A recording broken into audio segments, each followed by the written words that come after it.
주기도문에는 하나님의 뜻이 이루어지기 위해 구해야 할 세 가지가 있습니다. 첫 번째, 일용할 양식. 두 번째, 죄 지은 사람을 용서하기. 세 번째, 시험에 들지 않기. 이 세 가지는요, 아담과 깊은 연관이 있습니다. 뜻이 하늘에서 이루어진 것 같이 땅에서도 이루어지이다 해서 하늘의 뜻은요, 하나님이 창조하신 아담, 인간의 회복입니다. 아담은요, 뱀의 시험에 빠져 이 땅에 쫓겨났습니다. 그래서 주기도문 마지막은 시험에 들게 하지 마옵소서라고 기도합니다. 이 시험 때문에 아담과 하와는 서로에게 죄를 짓습니다. 하와는 아담에게 선악과를 먹게 하는 실수를 저지르고 아담은 하와 탓이라고 원망합니다. 하나님은요, 하와를 만드실 때 아담처럼 흙으로 만드시지 않습니다. 굳이 아담의 갈비뼈로 만드십니다. 삼위일체 하나님처럼 하나로 만드신 겁니다. 둘이지만 하나로 살아가는 것이 하나님의 뜻인 거예요. 가인이 아벨을 미워하다 죽인 것처럼 범죄 후 인간은 하나로 살지 못합니다. 하나가 되지 못하는 관계는 서로를 미워하며 죄를 짓습니다. 더 정확하게 말하면 분리된 관계는 죄를 지을 수밖에 없습니다. 그래서 죄 지은 사람을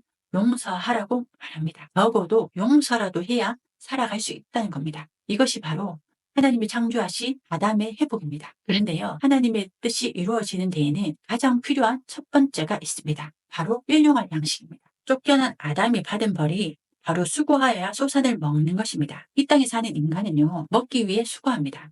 여기서 먹고 사는 문제는 육체의 일이죠. 아무리 새 사람이고 아무리 은혜 많이 받더라도 우리는 육체입니다.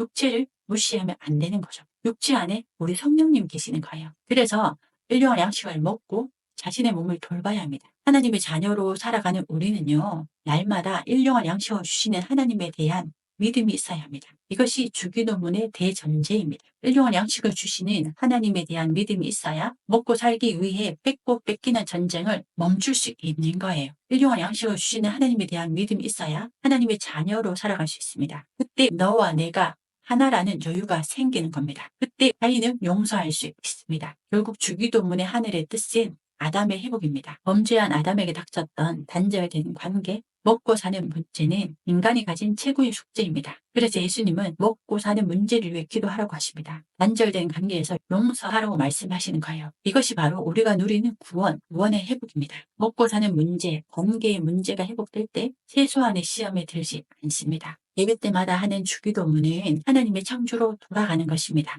하나님이 창조하신 첫 번째 인간, 아담으로 돌아가는 것입니다.